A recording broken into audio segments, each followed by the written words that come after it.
usually do, but if you want to, this is the one I would suggest, center lecture. That'll. That would be. Well, that doesn't do anything. Oh, he's going to go nuts. Full on. Okay, that's on. Let's see. What's cinema lighting? Hold on. Oh, that's for movies. Yeah. Oh. Jim's going to come like that. Oh, that's okay. House lights. Yeah. Hey, Jim. Jim's How you got doing? Jim's He going. sees us pressing buttons. Like, oh my god. Okay.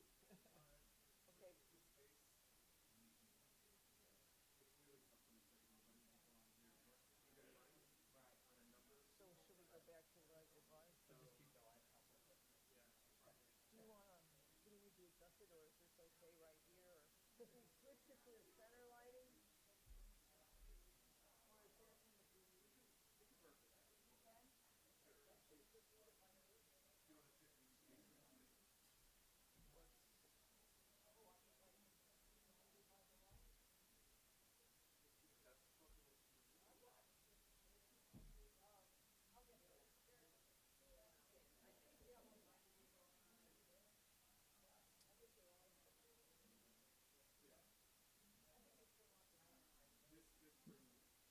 Hold on. I'm wondering if there's a way to. Can we dial up the lights a little bit? Do you want to come? Is this? Oh, it's. You come up here and look at the light. Come on. Are you speaking to the middle? No, he is not. No. I'm just wondering if there's any way to those two. I think that one might be out. Oh yeah. If there was any way to bring those two One, two, up. three. Usually, yeah. Oh no, we're good. That one's on. You have to ramp it all the way up and then come back. Oh, I got you. Okay. So which ones are these over here? Which ones are these over here? There we go.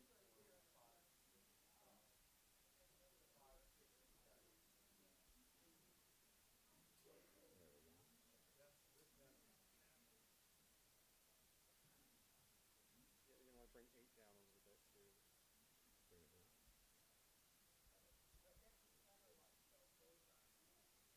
So if you turn off the center lecture, it should turn off that. Hold on. What is this? This is 1. Unfortunately, the lighting will be all over the place. It's either have all of your lights on, Right. a little bit even, so it doesn't look great. It's going to look a little bit all over the place.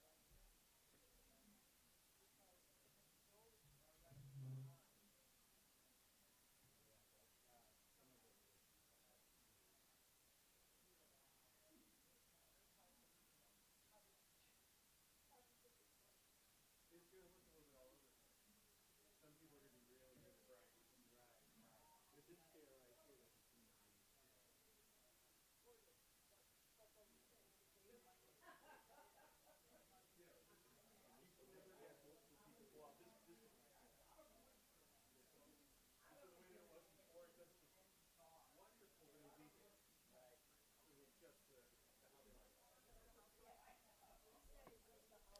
So where's so just full on? Yeah. See that? I think that. Well, that's the weird thing. So then there's no lighting on those chairs at all. But it's even. Oh, I see what you mean. And so you're not going to have one person blown out and one person in the dark. Right. But everybody will be kind of. It looks okay. It looks okay. Okay. The low light capabilities of the camera is decent. Oh, okay. All right. All right. But yeah, I've been in the meeting for the capital request. Right. These are original to the building. Oh. And they might have been used when they were purchased there. Oh my God. But, yeah. Wow, that's too bad. I mean, like if there were a few more lights, it would probably not be too bad. So the idea would be to have a couple that you could actually move. Yeah, exactly. And so you'd have a couple standard ones, but then the moving one would be the one how you would actually get some even lighting. Yeah. I hear you. And so hopefully next year. Oh, okay. Fingers crossed. All right.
Okay, everyone. I think I'm going to get things started now. I want to thank you guys for joining us for the public portion of the Knight Foundation and Washington and Lee Journalism and Media Ethics Programs Ethics Institute. It's our 80th one. We're super proud of it. And I do want to deliver some news. Unfortunately, Byron Pitts had a family emergency. He's not been able to join us.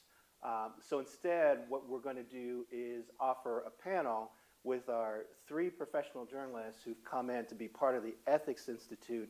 Normally, the ethics fellows would just talk with our ethics students, but we wanted to try and create a portion of this program that would be open to the public, where people from the community and even other journalism students will get a chance to interact with some of the professional people that we bring into the community. So we're going to have a panel discussion with our 3 ethics fellows who are here in place of Byron, who sends his regrets, really wanted to be here, but could not come. And so before we start, I just want to note that this is a program that was established in 1996 with a grant from the Knight Foundation. And it just shows a long-term commitment to journalism ethics, not just helping the journalism students here at Washington and Lee learn how to do things the right way, but also to help the community engage in conversation about journalism ethics. One of the things that a great mentor of mine, Karen Brown Dunlap, who used to be president of the Poynter Institute for Media Studies, one of the things she used to say was that great journalists keep a community in conversation with itself. And so part of what we have to do constantly is bring this conversation to the community, take it outside of the classrooms, and really create a situation where we can all kind of talk to each other. So we're going to have a panel discussion where I ask some questions of these professional journalists to talk about the issues that are facing professional journalists and the journalism industry right now. But we're also going to take questions from you guys. We want to hear from you. So start thinking about what you want to ask us. And, you know, you can't ask me, you know, how tall Will Smith is, even though I know. I've interviewed him. No, we want to talk about journalism ethics. But we do want to hear from you as well. So why don't we bring up our ethics fellows, Garrett Shanley, Leah Donnella from NPR, and Michele Steele, who also contributes to NPR and was a longtime reporter for ESPN. If you could give these guys a round of applause. They didn't find out until like yesterday morning that they were doing this, so we really appreciate you guys being willing to join us. And I'm just going to ask you guys some questions, and then we'll start to take some questions from the crowd. So one of the things, we were kind of talking before this started, and I was telling them that when I told people, you know, I just took the job as the Knight Chair of Journalism and Media Ethics just a few months ago. This is my first semester teaching here. And when I told people that I was teaching journalism ethics, they go, they have classes on that? Like, you guys care about ethics? And I'm like, we talk about ethics all the time. So one of the things I wanted to ask you guys first off is, why do people think that we care about ethics, and why is it so hard to get people to trust journalism outlets nowadays? And I'll just throw it to you, whichever one of you wants to take it first, and then we'll do a round robin. Can I go first? Please. I think we're living in the era of an anti-establishment mindset having taken hold, certainly in younger generations, and I think you can argue for older generations as well. And take a look at certainly the electoral records over the last few years, not just nationally, but even locally. Large cities, whether it's Chicago or New York, are electing people that don't have necessarily a very long track record in politics, long track records of being managers, of being people who administer a larger state. And I think it's because people are so fed up with the system that they're living under, they'll try anything. They'll try anything different. And I think journalism, even though we are here for the little guy, like I subscribe to a paper newspaper because I don't want the Chicago Tribune to stop publishing a newspaper. I don't want them to stop publishing an analog version of their news. I don't want the algorithm to control everything that we consume. And so I subscribe to that newspaper because for me, it's an accountability tax. It is the only thing in society right now that is really demanding truth. And we could talk about the truth later and what that means. But for whatever reason, and maybe you guys have some ideas, journalism has been lumped in with the establishment. It is seen as big media, big corporate conglomerates, and that's not far from the truth in some respects. But for your local newspaper, I don't know what the newspaper here is in this town, for your local newspaper, for the people who are doing the work on the ground, they are much closer to you or me than they are to Elon Musk, or they are to Barry Weiss, who's now running CBS News. So I think the reason people don't trust the media in 2025 is because they do see the media as the establishment, and we're living in anti-establishment times. So, Leah, you work as a senior editor for the Code Switch vertical at NPR, and in particular, you write the newsletter that comes out all the time. And so you're talking about issues of marginalized communities and marginalized cultures, and there's a lot of mistrust in those cultures about journalism. Why do you think that mistrust exists, and how do you navigate it? Yeah, I think there are very good reasons that mistrust exists, and one of those reasons is that large media companies or organizations have long not actually had the best interests of everyone in mind, or have not always represented very well all of the communities that they're supposed to. And I think there is a kind of very long-term and in some ways very understandable skepticism that it takes a lot of work to overcome that skepticism, because when you lose trust in a community, it's very, very hard. When a community loses trust in something, in an institution, it's very hard to rebuild. And that takes years, but it only takes one bad story or one really problematic event to lose that trust. And I want to say too, I think that this mistrust in the media is not all that new. I think it's definitely more widespread. But when I started, my first job in journalism was teaching high school students how to make documentaries and how to make just little like audio reports. And so this was in Philadelphia, and one of my jobs was to, ask them what stories they wanted to report on, what they were interested in. And I will never forget, one of the first things they said was, "There's nothing going on in this city. We should start a fire. Like, we should set a fire to a building, and then we'll have something to talk about." I thought that was... There's some ethical issues with that. Yes, absolutely. But I thought it was so interesting. They had no idea that that was not how the news works, because to them, that's what it was. That's what they were seeing on TV, was like problems that seemed so removed from them that it seemed like people were just making up these problems and then talking about them kind of for the sake of entertainment. And so, that was about 10 or 12 years ago. I think it's gotten worse now that everything is something that we're seeing on our phone. And so I think it's hard for a lot of people to distinguish even like what is news and what's not, what's entertainment, what's parody, what's coming from a trusted source. But yeah, I do think that there are many reasons for it, the reasons you brought up, and also just the kind of long legacy of media not doing everything it can to build trust within communities that are often misrepresented or underrepresented.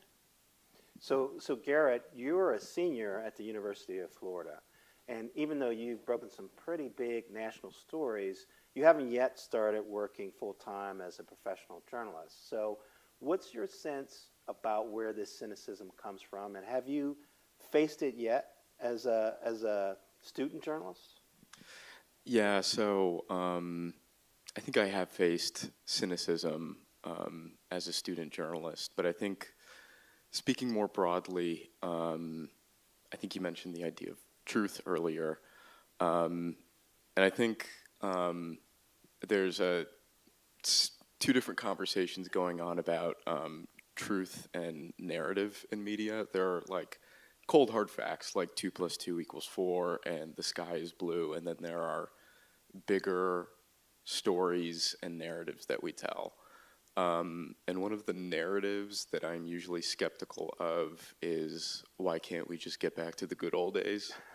And I feel that a lot when I see a lot of the conversations about mistrust in the media these days.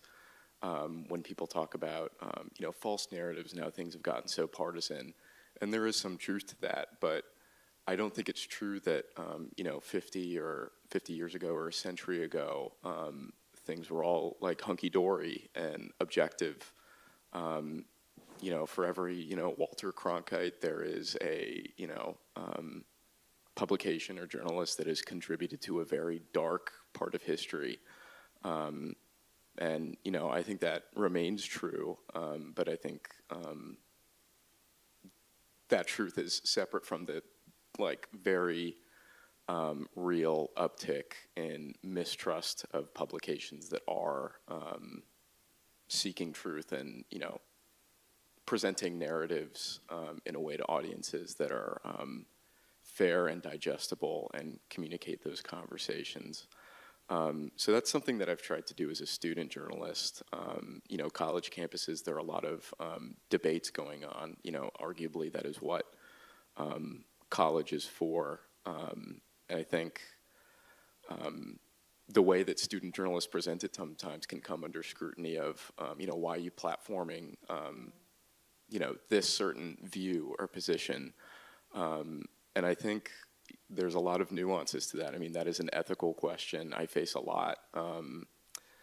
Reporting on college campuses in Florida where there's all these debates about what can and can't be taught, what rights should people have access to, what arguments do you platform and, potentially inadvertently champion, I'm not sure if that answers your question, but.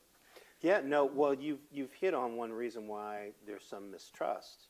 And I think in particular, we seem to be in a position where folks were saying, widen the circle, let's have conversations that matter to different kinds of groups. Let's pay more attention to what women think of things. Let's pay more attention to what marginalized groups think of things. But I've seen, I used to live in Florida until July, and I saw the governor try to paint that as unfair.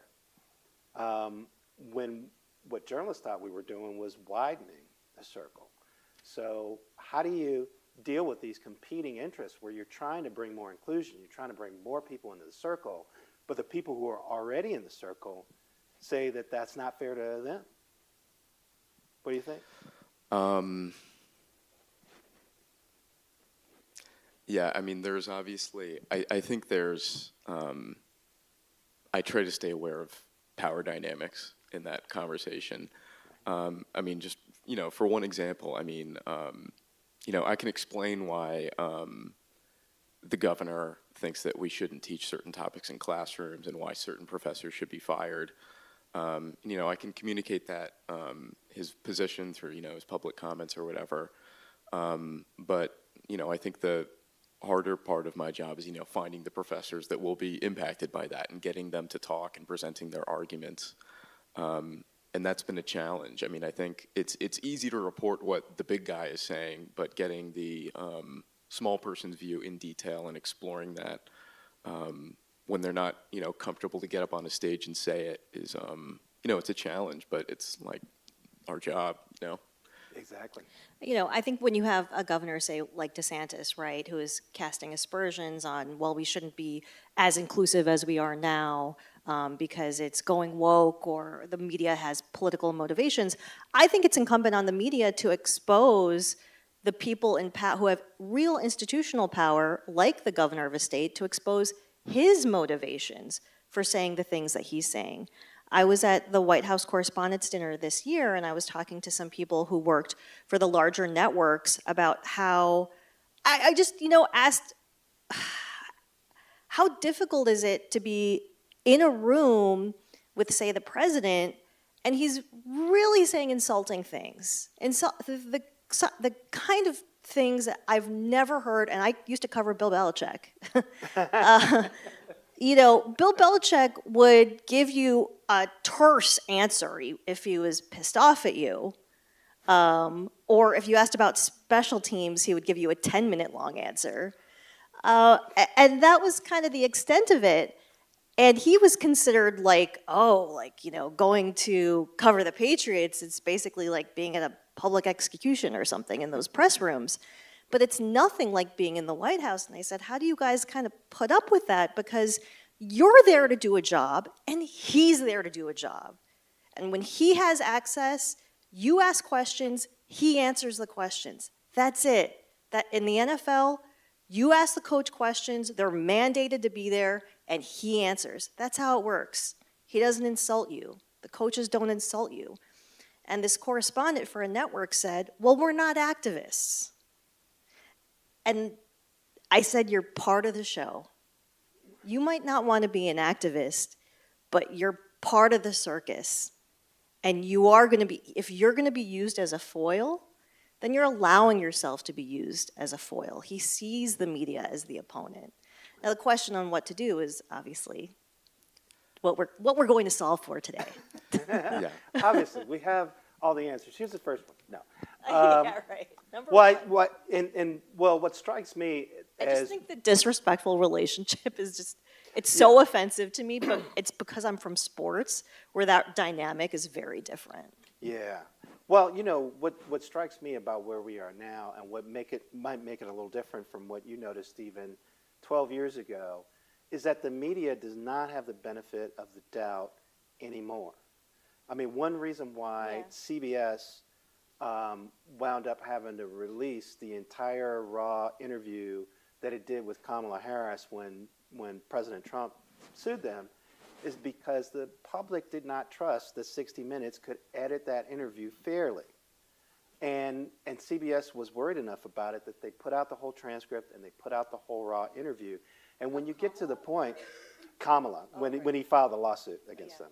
So if you get to the point where you don't trust journalists to actually edit interviews and choose what's newsworthy and what's not, how do we do our jobs? I mean, that's one of the big questions I have. You can do everything ethically and produce a great report, but if you publish it and nobody believes you, does it really matter? Who's nobody? Who's nobody? The general public. I thought that was just a very flagrant attempt to shake down CBS for money by the Donald Trump campaign at the time. There's a lot of people who follow Trump who did not believe that 60 Minutes could be trusted to edit that interview. I mean, I think one of the things at play is building relationships with an audience and having them able to build a relationship with you too over time that establishes trust. The team that I work with, the Code Switch team, started in 2013, and it was this, small, scrappy team. You knew of it before I did. Yeah. That was designed to talk about race and identity within National Public Radio. And when it first started, a lot of what I heard was that people were like, what is this? And what is this voice that's suddenly coming out of NPR that doesn't sound like NPR? Who are these people? Why are they doing this? And why should we trust these people? And it took, months for the first group of people to start to realize, okay, this is a group of journalists reporting on things we care about, maybe we pay attention. And then it took years from that point to convince people, okay, they have a certain level of expertise, they're gonna follow up on stories, they're bringing a perspective that we are interested in and care about and can kind of understand the different aspects of this team. But I do think having the time and having organizations that will support teams building that relationship with a community, and also having a team that can be in conversation with the communities that they want to have trust them, is really important and very hard to do, because it takes a lot of resources to be able to respond to feedback you're getting from people and to reach out to groups and to kind of stay in a certain beat and certain type of reporting before you build your audience, or kind of when there's some sort of questioning happening. So I think it's tough. I think avid consumers of CBS News trust CBS News. I've watched 60 Minutes for a long time. I trust inherently 60 Minutes. It's a little different because I know some of the producers on 60 Minutes, just having been in this business for as long as I've been in it. I think what you have to worry about are the people who don't consume the news. 40% of Americans are active news avoiders. They do not read the headlines on purpose. How do you get those people to care or to even see CBS News as a trustworthy organization? And I think it's real simple. You put out a TikTok that says, we're trustworthy. Honestly. Yeah. You actually do. Fox News, fair and balanced. I know they've given that motto up a few years ago. I still remember it. When I see Fox News, I don't necessarily consider them fair and balanced, but like slogan. I think of the slogan.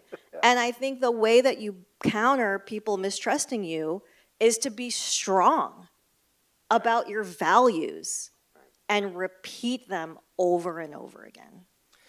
There's also another, and I'm sure this translates in some ways to broadcast and audio journalism, but as somebody who's exclusively done print journalism, I think there is another part of media distrust, which is kind of baked into the medium, which is you need to paraphrase people sometimes.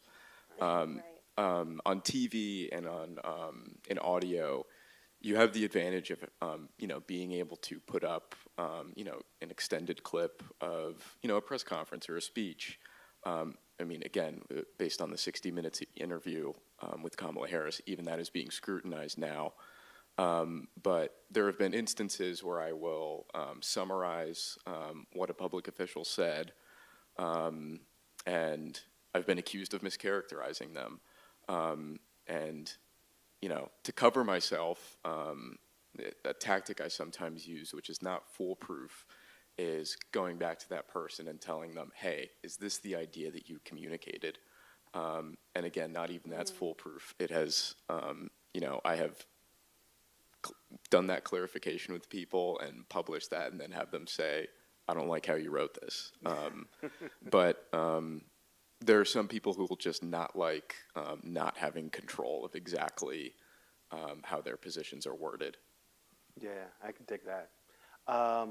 So Michele, I want to talk a little bit about, like, one reason why people may not trust the media is when the people who own us do things that compromise our values. And so we're just seeing ESPN enter into this weird partnership with the NFL.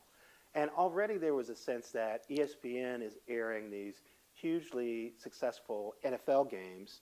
So how tough are they going to be on reporting on the NFL? How much are they going to talk about CTE? And now the NFL owns a percentage of 10%. ESPN. Yeah. So how does that affect you? And do you find that increases the cynicism that people have because they know about that? Yeah, well, ESPN has been in business with the NFL for a very long time, right? When you carry a game that the NFL owns, you are in business with the NFL. And this summer, as you point out, the NFL took a 10% equity stake in ESPN. So that that business relationship has been deepened even more.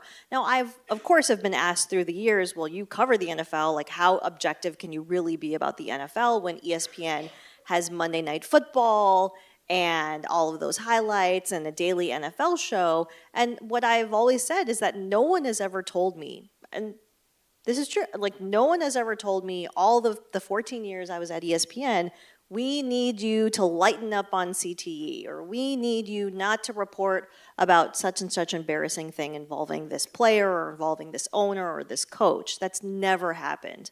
But it didn't have to happen. And by that I mean there is knowledge inside the building, of course, that the rights, say the media rights, are coming up again for the National Football League. You're not going to get very far inside the building pitching a bunch of stories about concussions. You're just not. And if you watch ESPN, you don't see it much on air. A couple of weeks ago, there was a major NBA betting scandal. Big. We have Chauncey Billups fan right here. I'm kidding. No, but involving the mafia, poker games, and then I think more insidious, and this hits at the integrity of the NBA, is that Chauncey Billups, the head coach of the Portland Trail Blazers, was passing on inside information about which players would and would not be available to gamblers. And there were also another player and another assistant coach that was involved. ESPN struggled to cover this story. They had one NBA insider, Shams, I'm going to butcher his last name, Charnia, who was on. This is not his core competency. His core competency is breaking news about injuries, getting insider information about transactions. It is not reading documents from the Federal Bureau of Investigations. So we have people at ESPN who can cover that story. They were nowhere to be found on TV. Wow. And of course, the question among many of us, both alums and then people who are currently there, is not only, I mean, this is the NFL aside, of course, this is the NBA, but ESPN needs to have that deal approved, right? The NFL taking an equity stake in ESPN does have to be approved by government regulators. This is a tough story coming out from the Trump administration's regulatory, law enforcement agency, the FBI. Who's going to be the person who is going to maybe cast some skepticism about the strength of this case, say? No one. And we're in that time. We're living in a time where the business interests of the large corporation that does own ESPN is on the minds of the people who create the journalism and of the people, I think, who consume it. Yeah. So, Leah, I wanted to ask you, we were both at NPR when an employee at NPR wrote a pretty scathing essay alleging that America had lost trust in NPR because of liberal bias. And a big part of that essay was talking about NPR's diversity efforts, sort of implying that because people like you and me got more of a voice at NPR, that's why America didn't trust us anymore. And I'm wondering, how do you deal with something like that again can increase cynicism out there, just when you're trying to get people to trust you and see you as an authority? Yeah, I think that's a great question, and I think there are a lot of layers to it. I mean, one of the things that immediately comes to mind is just kind of breaking down the question of which America are you talking about? Who are you talking about? Because there is a certain kind of core group of NPR listeners who have been, very loyal NPR fans for decades. And there are a lot of people who don't listen to NPR, don't read NPR publications, and have not turned to NPR as a source of information because they don't think that it,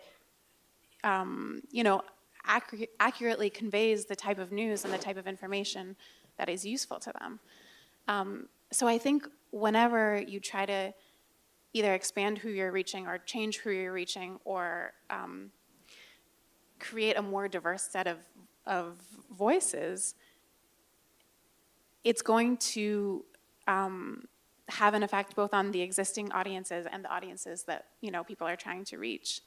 But then I think there's also a very, very long time tradition of blaming people, particularly marginalized people, for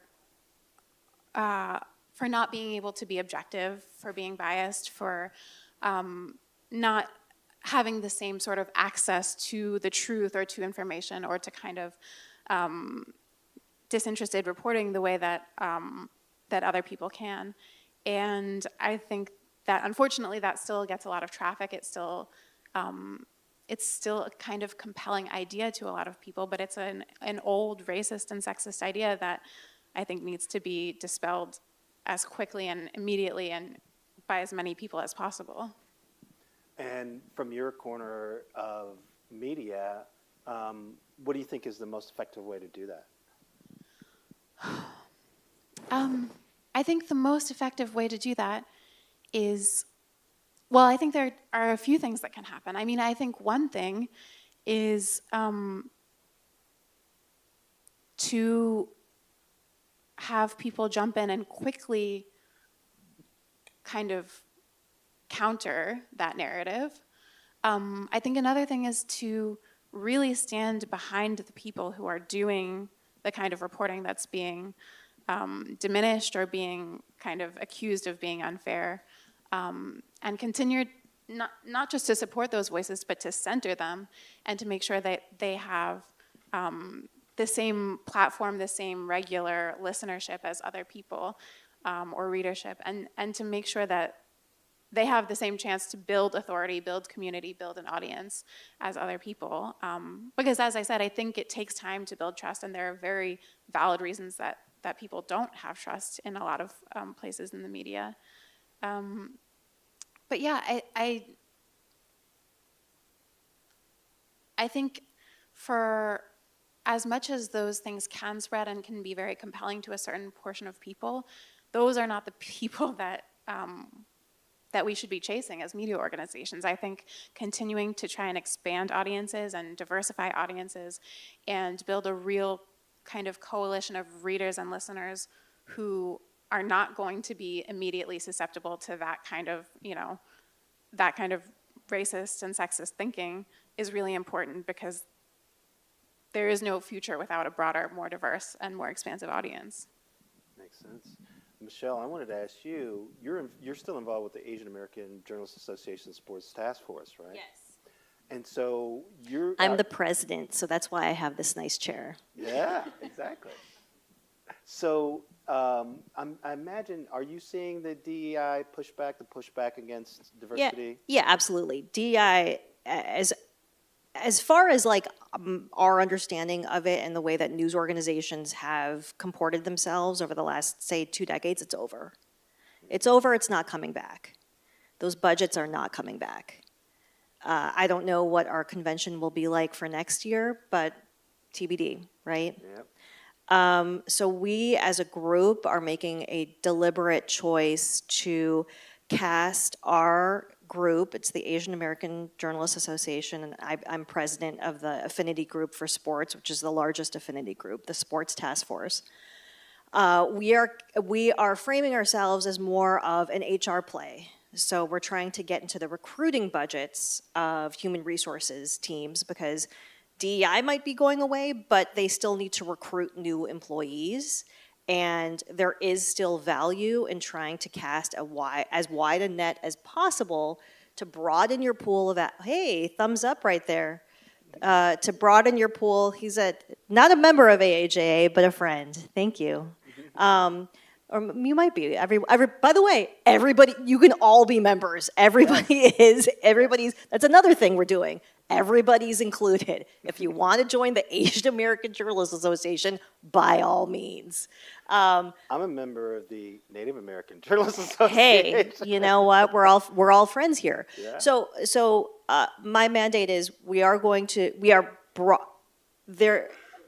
news networks, and those are the main people who fund the conventions, have an interest in wanting to get the best applicants and broadening the applicant pool.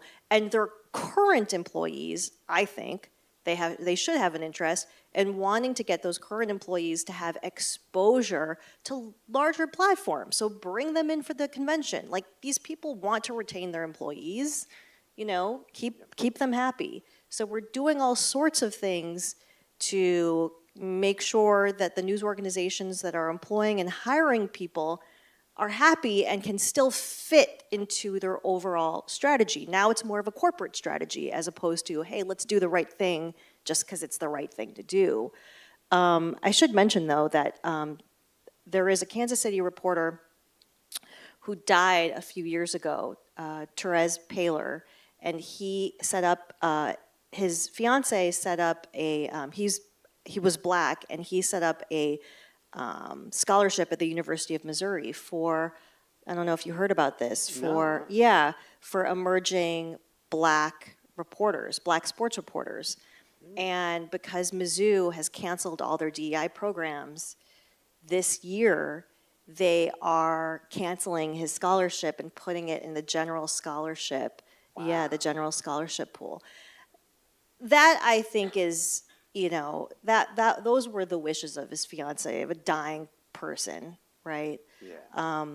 I really do take issue with that, but I do think the concept of sort of race-based scholarships is probably going away in a lot of states.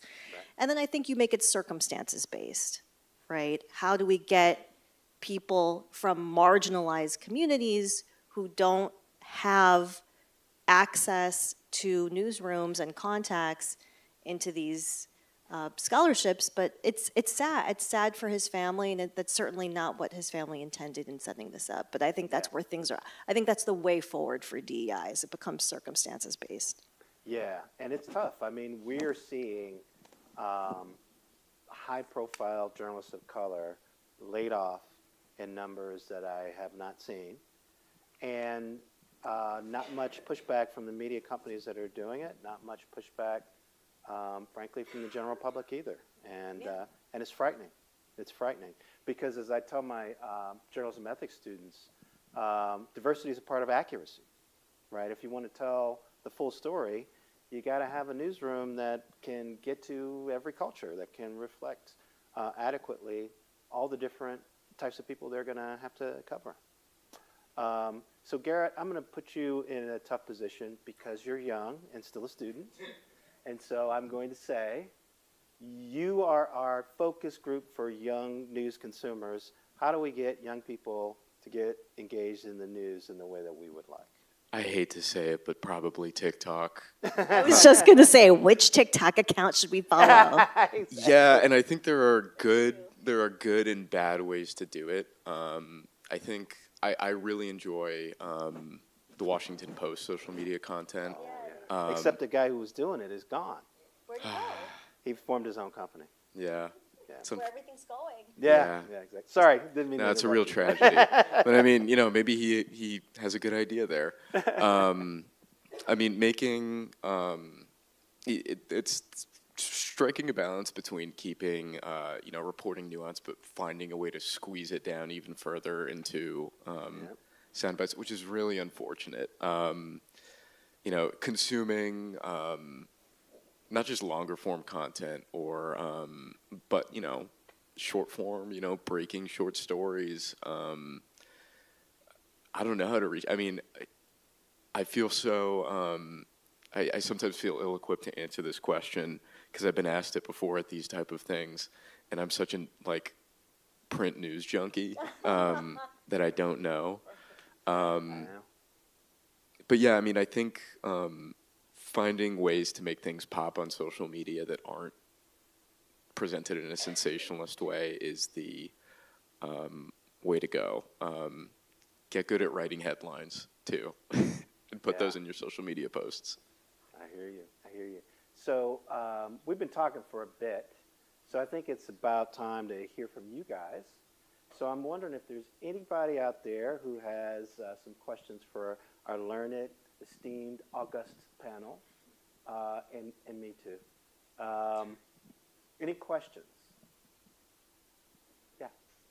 Yesterday in the Harvard Crimson, there was a blatantly anti-Semitic article that spoiled the campus. And going back years to hear Joy Reid, who I really respect, say that her job was an opinion journalist. Isn't it inherently unethical to be an opinion journalist? Meaning presenting things on a news show without letting people know that this is opinion. And hasn't journalism shadowed facts with opinion to the point that it is inherently untrustworthy? So I almost feel like I could have one of my students answer this question because we've talked about this in class. But I will say, you don't mind if I take it first? No, not at all. Okay, so I will say a couple things because I'm somebody who's been a columnist for 30 years. My job has been to articulate my opinion in newspapers, news websites, radio sites, and television. And the first thing I will say is that ethical opinion journalists exist. And it is our job to articulate our opinions, but to do it in a way that is fair and transparent and independent. So I should be fair to the opposing side. If I say I believe X and there's a strong opinion or set of facts out there that disprove that, I should at least report that they're out there and give them a fair hearing inside whatever I do.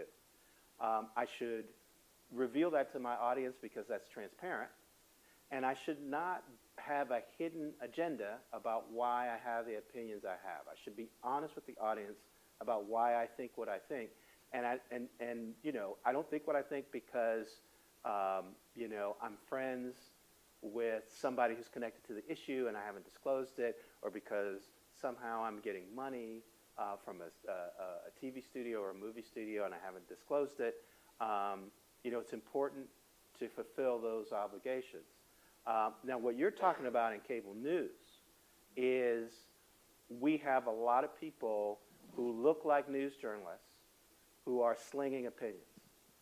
And they are deliberately blurring the lines between the typical news reporter that we see during the CBS Evening News or ABC World News Tonight or the NBC Nightly News. They look like them. They're wearing a suit. They have the graphic over their shoulder. You know, there's headlines underneath them, but they are spouting opinions, and they're doing it on purpose. And I hate that, and I agree with you. I think it's deceptive, but I do think it's possible, as long as you're transparent with the audience about what you're doing, to deliver opinions in a news product. They just have to know this is an opinion, and here's why I have this opinion. Here's the arguments against it, but here's what I think. So, any of you guys want to take that? I mean, you and I were talking about this the other night. I think there's a place in the ecosystem for activist journalists, but I think there's rules of the game that you have to follow.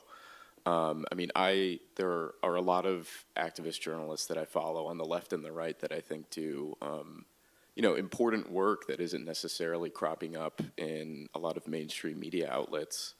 But I think, you know, outlining your agenda in a masthead, or if you're an independent journalist in your, you know, social media bios is really important. If you're a print publication, starting off an article with opinion or editorial. But yeah, I mean, there are a lot of people who, you know, as journalists, I think we, as accountability journalists, they say we're going to hold, you know, anybody in power to account. If you're somebody who says, I'm going to hold this one group to account, and, you know, investigate that and do muckraking and due diligence and get comment from them, but also say clearly to your audience, you know, this is my agenda to focus on this one group. I think that's the way to do it. There are a lot of other nuances to it, but I think there's, you know, a place for opinion journalists on terms, you know. Yeah. And to be fair, you know, like I wrote a book about race and media about 12 years ago, And I did challenge like Phil Griffin, who was running MSNBC at the time, about this very issue. And he would say, well, you know, people know Rachel Maddow is an opinion journalist. People know that Al Sharpton is not a factual journalist. And, you know, I always say, well, I don't know about that. But Leah, did you have anything? Because you also write columns, you know, for a news outlet. Yeah, I mean, I think what you both said is spot on. The only thing I would add is I think it's important to just remember how much perspective goes into all of journalism and all of reporting. When you decide as a journalist what you want to cover, what stories are worth telling or not worth telling, who to talk to, and what questions to ask, all of those things rely on a certain amount of personal judgment and the things that you as an individual think are newsworthy, important, and that comes from a perspective. It's not the same thing as just throwing out like a hot take, but I think there can sometimes be this idea that there's like very clear, this is opinion journalism, and this is a type of very pure reporting that exists in this like other realm, and it's just, here's a fact, we're showing you the fact. But that's not how any type of journalism works. It's all about interpretation and perspective and choice.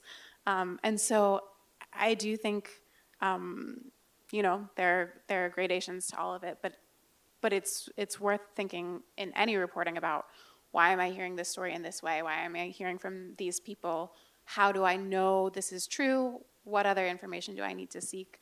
And just, yeah, just being aware of the kind of ecosystem of different things that go into reporting. Do you have anything, Michele? Or? I don't. Oh, that's cool. I don't want to leave you out if you had something to say. Any other questions? Yes. Well, I've been dancing around a question I've been wanting to ask, and the fact that there are a glut of people out there on so many different platforms that claim to be journalists. And you're talking about how we all kind of know what a journalist is. But I think we've gotten to a point in 2025 where the people don't know what a journalist is and how to spot a good one. How, as journalists, can we retrain the audience into what good journalism is? I got some thoughts. Do you want me to? I don't Well, want to I mean, I would just say that we are living in the dumbest of times. And by that... Can I steal that? Yes, you can. I have a niece who ran for student body president at her grade school. She won. Thank you very much. But I told her, I was like, you got to run on some issues. And she's like, I just talked to my friends and they voted for me. I'm like, okay, it's a popularity contest also. But one of the people who ran on her slate, the treasurer, he ran and his campaign posters were all memes. Wow. Okay? And he won in a landslide. People like that. Right. By that, and you know, I just thought, man, these 12-year-olds and 32-year-olds and 42-year-olds, people are responding to the same thing. You know, people are responding to memes on the internet, sort of irrespective of how old you are. So how do you retrain an audience that is not interested in reading? Right. To spot a real journalist? I think that is very, very difficult, but you have to do it in such a way that couldn't be more obvious, you know? I forget his name, Ested Herndon at the New York Times said, successful political candidates now can do a 30-second vertical video, a 2-minute piece for the network news, and a 3-hour-long podcast, and they need to be good at all three. So journalists in this day and age who want their work to be noticed and seen as credible, I think need to try to train themselves as opposed to training the audience, if that makes sense. Yeah. I would just add that I think reputable, ethical journalists have to start calling out news organizations, well, media platforms that claim to be news organizations that are not. Fox News is a political operation disguised as a cable news channel. I don't think they should be part of the White House Correspondents Association, frankly. But, you know, I think the industry has to take a stand against propaganda operations and people who are pretending to be journalists who are not. And until we do that, it's going to be hard to make the case that the public should take a stand that we're not taking. I was just going to say, I don't think I'm smart enough to have a solution, but I think there's a lot of things driving what's going on with more partisan journalism. I think, you know, when there was more money going into the industry, it was easy to have institutions and publications that were committed institutionally to providing audiences good journalism. But, you know, as the industry suffers layoffs, there are more and more people who are out on their own doing independent journalism. So, you know, if I am working for the New York Times and I come out publicly and say something baldly political, I'll probably get fired. If I'm an independent journalist, I can get a little more spicy, you know? And I think you see, I mean, I think like Don Lemon and Megyn Kelly are kind of good examples of that, of people who are at major publications who have now spun off and aligned themselves with, you know, certain parties, and it's working out pretty well for them. And I think, you know, there's a lot of access journalism going on in the Trump administration right now, in the Department of Defense. I don't know how to fix it, but I think, you know, I think the double whammy of social media and having the ability to speak directly to an audience without having to go through a middleman of a legit publication, and then just the job market tightening in journalism is not good. Yeah. I mean, what's interesting to me about Megyn Kelly and Don Lemon is I don't think either one of them lost their positions in traditional media because of the journalism they were doing. Yes.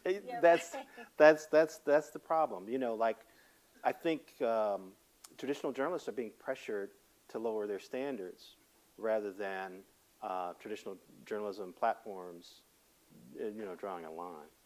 But I wonder if there is an opportunity here, a market opportunity here, to have like USDA graded beef, right? Maybe there is an opportunity for a third party to kind of like verify. The blue check on Twitter is gone, but like maybe there, what do you think? Maybe there is something there, a third party that everyone trusts could verify well, we content talked about somehow? this in our ethics class as well, you know, the idea of news councils. Yeah. And the industry has resisted it. Oh, really? Yeah. Yeah, because it comes off real kind of truth committee-ish. Yeah, and I think, you know, quite rightly, there's some worry about handing off your decision-making authority, your news judgment, to a group of experts that you don't. Well, then maybe it goes to maybe it's an award to the organization or some sort of designation for the organization writ large, as opposed to like individual pieces. Yeah. Like this is an organization that's up maybe recognized by this third party as following journalistic ethic. I don't know. Yeah. That might be an idea. I like any idea. Who wants to start this business? Oh, stop. There you go. Alicia's real good at volunteering me to do stuff. Go ahead. I'm sorry, Leah.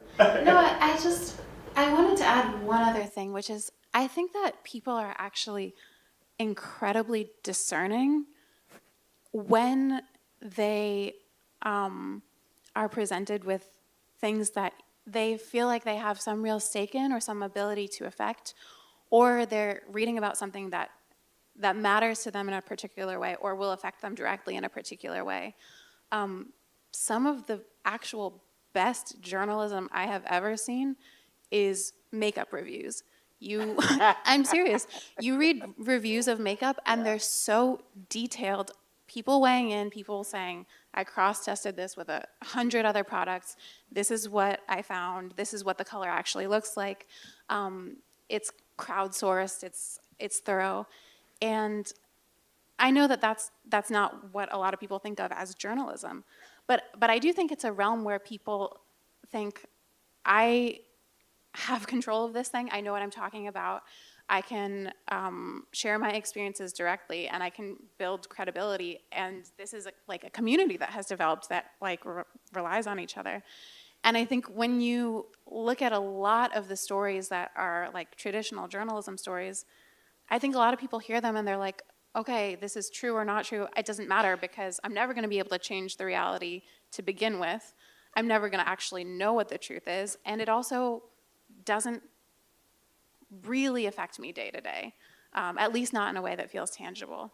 And so, I mean, I think part of the way we build better consumers of journalism is actually by telling stories that matter to people in a specific way and that they feel implicated in a certain way, to the point that they can weigh in and kind of, again, be part of that journalistic community that's not just like, okay, I'm hearing this, I have no context for whether it's true or not, and it doesn't matter.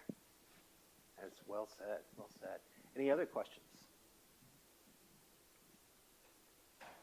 The kids in my class know. I'll point you out and make you ask a question.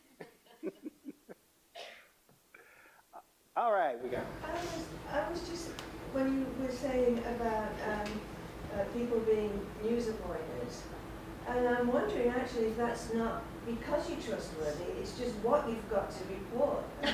I am at this moment a news avoider. I read The Guardian and the New York Times in the morning, and I nearly always wind up down here looking at a nice B&B on the Orkneys, because I can't stand to, read the reporting that I trust. So you may just be in a bad place. I agree with you. She was saying that she's very, I talked about the concept of news avoiders. It's not just they're avoiding the media to avoid it. It's because of what we have to report much of the time. Yeah. And we are living in very conflictual times and stressful times, quite frankly, for a lot of different parts of society. But not to mention the air traffic controllers. I was just at an airport today. I think you have a terrific point. That being said, I do think that media is biased to the negative. Absolutely. A lot of news is conflictual, because if there isn't a conflict, then it's sort of, what are you reporting if there isn't some sort of tension? But I think there is something there. Maybe there is a news product for people who want to keep up with the news, but you can be delivered that news in a less overwhelming way. My solution to that is to read a newspaper, which you do. Yeah. I read a newspaper in the morning, and that's essentially that might be the flip side of what you said, which is maybe the problem is you're not being presented with the kind of news that you can bond with. I don't know, but I wake up and I have to decide whether I'm going to have reality or. It's a very good point. It's a very good point. Go ahead. I think to follow on what you said, we not only prefer to write about conflict, but the stories that we choose to write about, we frame them always as conflict. Yes. When they're most of them are about a lot more than that. Yep. And when we look for, point A and point B, and, they're at opposite ends of the spectrum, and just have people going hammer and tongs at one another, most people in audiences, I'm trying to expand this beyond readers, but, listeners, viewers, they can't find themselves in that story. It's what you were saying a few minutes ago about, what do I care about this story? What does it mean in my life?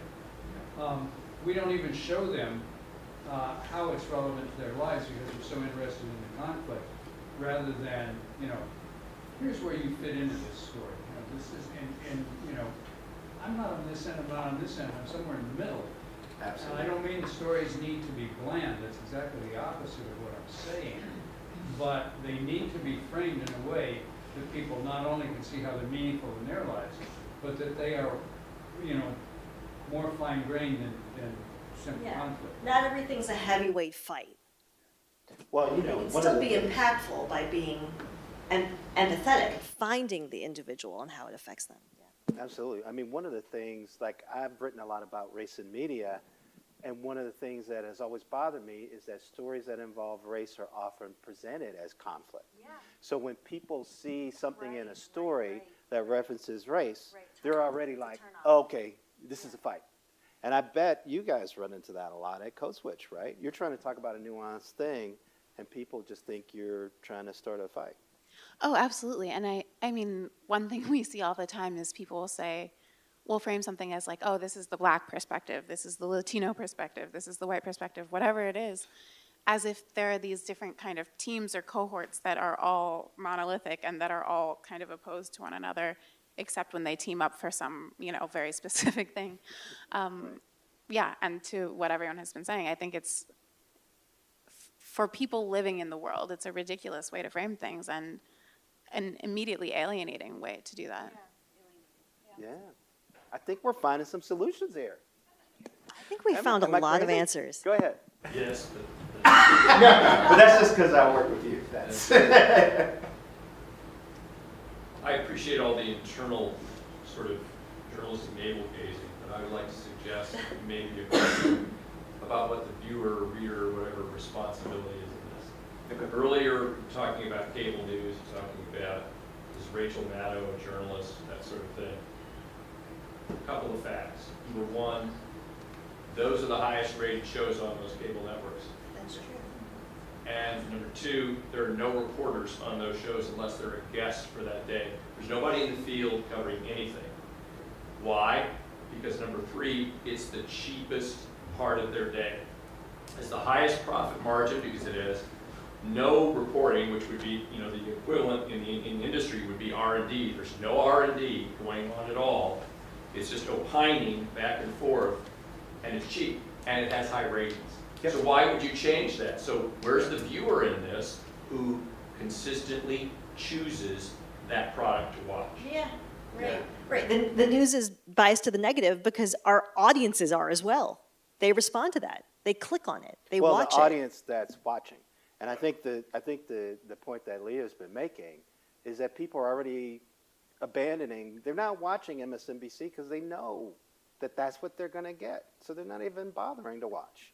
And so, what mystifies me is that we have people in media who are asking these searching questions, and then it's just like you said, we can list all the things that they're doing to turn off people who might want a more balanced product, because that's what works with the people who are watching in that moment.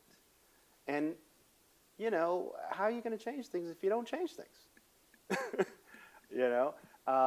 And by the way, I hate to keep bashing Fox, but I'll bash it one more time. That's where that comes from. Fox had to compete with CNN, and they realized they didn't have the money to put bureaus all over the world like CNN had, so they just had compelling, charismatic people talk about the news, and it was a huge success. Speaking of charismatic people delivering the news, one reason my sister gets all her news from monologues, like Jimmy Kimmel and The Daily Show. Right. And it's her way of keeping up with the headlines without feeling like it's going to ruin her day. Right. She has a little bit of a laugh. Right.